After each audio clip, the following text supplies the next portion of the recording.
Hello and welcome to my YouTube channel Deepak study hub. और आज हम शुरू कर रहे हैं हमारी क्लास 12th स्टार्ट का first lesson. And the name of the lesson is the third level और इसके ऑथर हैं जैक फिनी। तो लेसन स्टार्ट करने से पहले अगर आपने मेरा चैनल सब्सक्राइब नहीं किया है तो please subscribe it and hit the bell icon to get the notification of my new video. तो चलिए सबसे पहले देखते हैं इसके थीम को। It's a psychological thriller.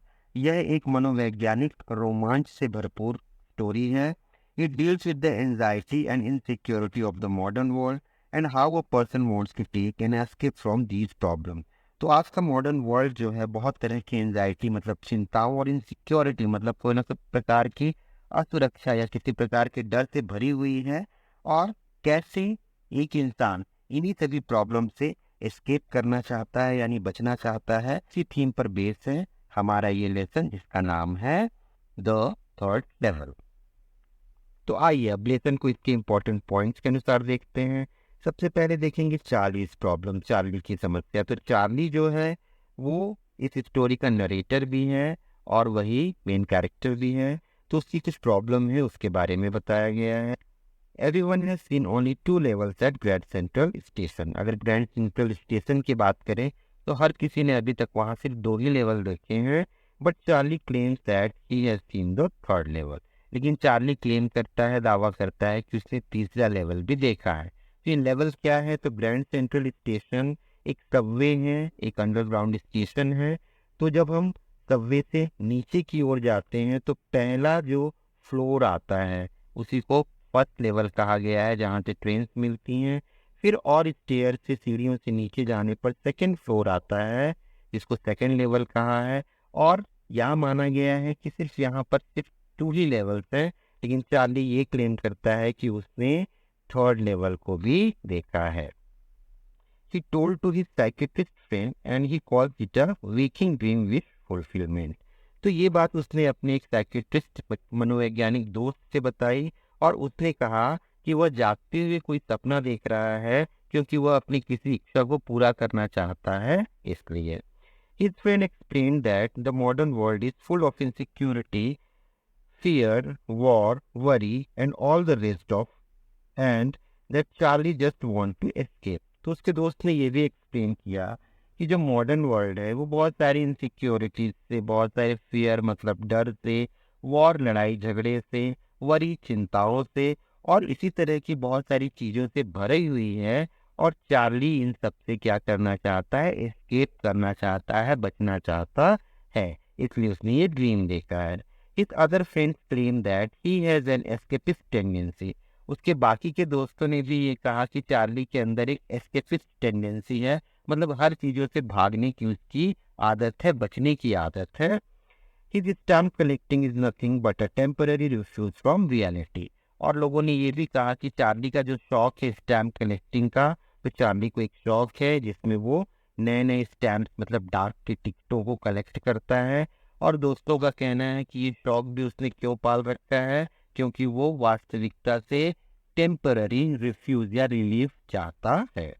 But according to Charlie, his grandfather and President Roosevelt also had the same hobby and at that time things were pretty nice and peaceful। लेकिन Charlie के अनुसार उसके दादाजी और इवन प्रेसिडेंट रूजवेल्ट को भी यही same शौक था और उनके समय में तो चीजें बहुत नाइस, बहुत अच्छी हुआ करती थी और पीसफुल भी हुआ करती थी, चारों तरफ शांति हुआ करती थी। तो अगर उसके ऊपर ये इल्जाम लगाया जा रहा है कि वो अपनी प्रॉब्लम से रिफ्यूज लेने के लिए या एस्केप करने के लिए कि स्टैम्प कलेक्शन का हॉबी रखा हुआ है, तो वो इस बात को नहीं मानता है। इंसिडेंट विद चार्ली, चार्ली के साथ घटना। तो क्या घटना होती है वो देखते हैं। One day Charley was in a hurry to get to his apartment. एक दिन चार्ली अपने ऑफिस में देर तक काम कर रहा था और अब उसको जल्दी जाना था, तो वो बहुत जल्दबाजी में था। So he decided to take the subway from the grand central because it is faster than the bus. तो उसने डिसाइड किया कि वो ग्रैंड सेंट्रल स्टेशन का सबवे लेगा, मीन्स अंडरग्राउंड स्टेशन लेगा, ताकि वो जल्दी घर पहुंच जाए, क्योंकि यहाँ से जो ट्रेन चलती थी वो बस से बहुत ज़्यादा फास्ट चलती थी। He is 31 years old man. Charlie अपने बारे में बताता है कि वो 31 साल का एक साधारण सा इंसान है। Dressed in a tan gabardine suit and a straw hat with a fancy band. और चार्ली ने अपने बारे में बताया कि उस दिन उसने एक टैन गैबर्डाइन सूट पहना हुआ था, मतलब एक ब्राउन कलर का गैबर्डाइन सूट, थोड़ा लंबा सा सूट पहना हुआ था, और उसने एक स्ट्रॉ हैट भी लगाई रखी थी जिसमें फैंसी बैंड भी लगा हुआ था। His wife's name is Louisa, और उसकी वाइफ का नाम लुइसा है। He went down the steps to the first level, तो वो जाता है ग्रैंड सेंट्रल स्टेशन के सबवे में, और जैसा मैंने पहले भी बताया, तो सबवे से उतर के वो पहली स्टेप्स को लेता है और पहले लेवल पे पहुंच जाता है। Then he walk down the second level, उसके बाद फिर से वो स्टेप्स लेके सेकेंड लेवल पे पहुंचता है। The suburban train leave from there, और सेकेंड लेवल जो था वहां से सब अर्बन ट्रेन्स मीन्स ऐसी ट्रेन जो कि स्मॉल सिटीज को जाती थी, वो वहां से छूटती थी। He went into an arc doorway heading for the Subway and get lost, उसके बाद उसको एक आर्क डोरवे, मतलब इस तरीके का एक डोरवे दिखता है, दरवाजा दिखता है, और उसके बाद वो सबवे की ओर आगे बढ़ता है, और फिर वो कहीं लॉस्ट हो जाता है, कहीं गुम जाता है। It is quite easy to get lost there, Charley कहता है कि ग्रैंड सेंट्रल स्टेशन में घूमना बहुत आसान है। The grand central is growing like a tree with endless corridor, doorways and stairs, वो कहता है कि ग्रैंड सेंट्रल स्टेशन जो है वो हर दिन ट्री के समान बढ़ रहा है, जिसमें बहुत सारे एंडलेस कॉरिडोर्स हैं, मतलब बहुत सारे ऐसे गलियारे हैं जिनका अंत नहीं है, डोरवेज हैं, दरवाजे हैं, एंड स्टेयर्स, बहुत सारी सीढ़ियाँ भी हैं, तो वो दिन ब दिन बड़ा ही होता जा रहा है। A tunnel took him to the left. He went down the stairs and found himself on the third level. तो वो एक टनल के अंदर, एक सुरंग के अंदर घुस जाता है, और वो टनल उसको लेफ्ट की ओर ले जाती है। उसके बाद फिर से वो स्टेयर से नीचे उतरता है, और अपने आप को सीधा वो कहाँ पाता है, तो थर्ड लेवल पे पाता है। Changes notice at third level, तो अब थर्ड लेवल पर पहुंचने के बाद चार्ली को कुछ चेंजेस नोटिस होते हैं, ध्यान आते हैं। He saw the room was smaller, fewer ticket windows and train gates, and the information booth in the center was wood and old looking. तो उसने देखा कि वहाँ पे जो रूम था वो छोटा था, टिकट विंडोज और ट्रेन गेट्स भी बहुत कम थे, और जो इंफॉर्मेशन बूथ था बीच में वो लकड़ी का और पुराने समय का दिख रहा था। The lights were dim and sort of flickering because they were open flame gas light, जो लाइट्स वहाँ जल रही थी वो बड़ी डिम सी थी, धीमी सी थी, और फ्लिकर कर रही थी, मतलब जल बुझ रही थी, और इसलिए क्योंकि वो लाइट जो थी वो इलेक्ट्रिकल लाइट नहीं हो के बल्कि एक ओपन फ्लेम गैस लाइट थी, गैस वाली लाइट थी, इस वजह से वो फ्लिकर कर रही थी। There was brass spittoon, derby hat, beard, side balls and fancy mustaches, तो वहां पे उसको और अलग अलग चीजें नजर आ रही हैं। ब्रास की स्पिटून्स नजर आ रहे हैं, मतलब पीतल की फूकदानी नजर आ रही है। डर्बी हैट्स, वहाँ जो लोग हैं उन्होंने डर्बी हैट्स, बड़ी बड़ी हैट्स पहनी हुई हैं। बियर्ड, सबके बियर्ड भी बहुत लंबे लंबे हैं। टाइट बॉन्स जो कान के किनारे जो बालों की जो कलम होती है वो भी काफी बड़ी लंबी सी नजर आ रही है। एंड फैंसी मस्टैचेस, और जितने भी लोग हैं उनकी जो मूछें हैं वो भी बड़ी ही फैंसी, बड़ी ही अलग अलग टाइप की नजर आ रही हैं। Everyone in the station was dressed like 1890 something, और वहाँ जितने भी लोग थे उन्होंने जो ड्रेसिंग की थी वो लगभग लेट 18 या अर्ली 19 के समय की ही लग रही थी, 18वीं-19वीं सदी की ही लग रही थी। इट वॉज एंशियंट टाइम, ये पुराना समय था। He saw the word newspaper which was printed on June 11, 1894. तो चार्ली को डाउट तो हो रहा था, सबकी ओल्ड जनरेशन की, ओल्ड टाइम की ही नजर आ रही थी, तो उसने कंफर्म करने के लिए एक न्यूज़पेपर देखा जिसमें लिखा था द वर्ल्ड। ये द वर्ल्ड नाम का एक न्यूज़पेपर था जो बहुत पहले छपा करता था और अब वो नहीं छपता था। फिर उसने डेट जब कंफर्म किया तो वो डेट था जून 11, 1894 का, मतलब चार्ली जो है वो टाइम ट्रेवल करते हुए पास्ट में पहुंच चुका है जून 11, 1894 में। He wanted 2 tickets for Ginsberg Illinois, तो अब उसको पता चल गया कि वो टाइम ट्रेवल करके पास्ट में चला गया है 1894 में। तो उस वक्त उसने सोचा कि क्यों ना वो गिन्सबर्ग इलिनॉइस, जहाँ पर उसने अपना बचपन बिताया था, तो उसको वो देखना चाहता था कि 1894 में गिन्सबर्ग इलिनॉइस कैसा लगता था। तो वो अपने और अपनी वाइफ के लिए 2 टिकट्स लेना चाहता था। The clerk was surprise to see different kinds of note in Charlie's hand.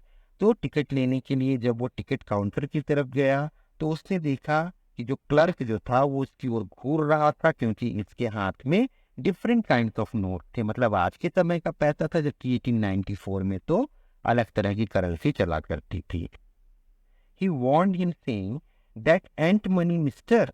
तो उस क्लर्क ने उसको धमकाते हुए बोला कि ये पैसे नहीं है mister. Charlie turn away and went out fast. तो चार्ली तुरंत मुड़ा और वहां से बाहर निकल गया, क्योंकि उसे लगा कहीं पुलिस ने मुझे पकड़ लिया तो। सैम लॉस्ट, सैम गुम गया। तो सैम कौन है देखते हैं, और कहाँ गुमा ये भी पता चलेगा। Next day Charlie bought old currency. तो अगले दिन चार्ली गया और उसने पुराने समय के पैसे खरीद लिए। But he never again found the corridor that led him to the third level at Grand central Station. लेकिन उसको वो कॉरिडोर, वो गलियारा मिला ही नहीं जो उसको थर्ड लेवल तक ले जाए ग्रैंड सेंट्रल स्टेशन के। His psychiatrist friend Sam Wiener disappeared, nobody knew where। तो उसका जो साइकेट्रिस्ट फ्रेंड था जिसका नाम था सैम विनर, तो ये सैम जो है ये अचानक से डिसअपियर हो गया है, गायब हो गया, और नोबडी न्यू वेयर, और कोई भी नहीं जानता था कि वो कहाँ गया। Charlie suspected him to be in Galesburg Illinois. Charlie को डाउट था कि ये जरूर गिल्सबर्ग इलिनॉइस ही चला गया था। He was very found of the place. Sam जो था वो हमेशा से शहर में रहा है, और चार्ली जब उसको अपने गिल्सबर्ग इलिनॉइस की स्टोरीज, जहां वो बचपन में रहा करता था, सुनाया करता था उन स्टोरीज को, तो सैम को बड़ी इच्छा होती थी वहां जाने की। तो चार्ली को कुछ डाउट हो रहा है कि सैम है वो गिल्सबर्ग इलिनॉइस चला गया है। Charlie got letter. चार्ली को चिट्ठी मिली। Charlie found out that Sam bought old currency worth $300। तो चार्ली ने जब पता किया तो पता चला कि सैम ने $300 जो है पुराने समय के वो खरीदे हैं। One night Charlie came across a first day cover. तो एक रात चार्ली जो है वो अपने फर्स्ट डे कवर को देख रहा है। तो फर्स्ट डे कवर क्या है? It is an envelope with a stamp on it that stamp collectors mail to themselves on the first day of its sale to mark the date। तो first day cover क्या होता है? एक लिफाफा होता है जिस पर डाक की टिकट स्टैंप लगी हुई होती है, और जो स्टैंप कलेक्टर्स होते हैं जिस दिन ये टिकट रिलीज होता है उसी दिन इस लिफाफे को अपने ही पते पर भेज देते हैं, जिस पर उस दिन की तारीख की सील लगी होती है। और उसके अंदर कुछ नहीं होता है, एक वो ब्लैंक पेपर डाल दिया रहता है उस लिफाफे के अंदर में, और सिर्फ वो लिफाफा उनके एड्रेस पे पहुंच जाता है और वो उस लिफाफे को रख लेते हैं। तो इस तरीके से उनका फर्स्ट डे स्टैंप जो होता है वो कलेक्शन हो जाता है। इसी को फर्स्ट डे कवर भी कहा गया है। तो चार्ली जो था ये अपना फर्स्ट डे कवर का जो कलेक्शन था वो देख रहा था एक दिन। On that envelope his grandfather's address at his home in Galesburg was written. तो एक लिफाफा जब वो देखता है तो उस लिफाफे के ऊपर उसके दादाजी का गिल्सबर्ग वाला एड्रेस लिखा हुआ मिलता है। The postmark showed the date 18 July 1894। और जो उस पे पोस्टल स्टैंप लगा हुआ है उस पे डेट जो दिखा रहा था वो 18 जुलाई 1894 का डेट दिखा रहा था। The letter was address to Charlie. और ये जो लेटर लिखा गया था ये चार्ली के लिए लिखा गया था। Sam claim to have found the third table. तो अब ये जो लेटर लिखा था ये चार्ली के नाम पे था, और इसे लिखा था किसने? सैम ने लिखा था। और सैम का ये दावा था कि उसने थर्ड लेवल को खोज लिया था। He asked Charlie and his wife Louisa to keep looking for the third level. और उस लेटर में सैम चार्ली से कहता है कि वो अपनी पत्नी लुइसा के साथ थर्ड लेवल को जरूर ढूंढता ही रहे, वो थर्ड लेवल उसे मिल जाएगा। The letter was written and sign by Sam. उस लेटर को जो लिखा था और साइन भी किया था वो किसने किया था? सैम ने किया था।